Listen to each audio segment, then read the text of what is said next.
আজান দিলে ঘরে দোয়া করে না, আজান দিলে সুখমের সময় করে সুখ তোমার দিয়া সুখ লাগান আল্লাহ নবী সাহাবি হজরতে আবু বকর সিদ্দিক রাদিয়াল্লাহু তাআলা আনহু থেকে হাদিস ছাড়া হয় যে আল্লাহ নবী বলেন মান সাদিয়া ইসমি বিল আযান, যে যে ব্যক্তি আযানের মধ্যে আমার নাম শুনবে ওয়া দোয়া ইবহামাইনি এবং দুই হাতের আঙ্গুল দিয়ে রাখি তোমার চোখের মধ্যে লাগাইবে, বুঝলেন? এই লোকটা আমার লগে বেহেশত করে রাসূলুল্লাহ লগে বেহেশত যাওয়ার একটা সুবর্ণ সুযোগ। আযান দিলে আশহাদু আল্লা মুহাম্মাদার রাসূলুল্লাহ করে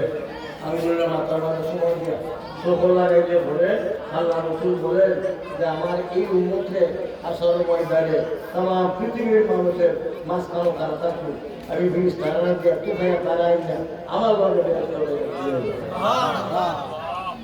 পারবেন নি নবী লগে চলেছে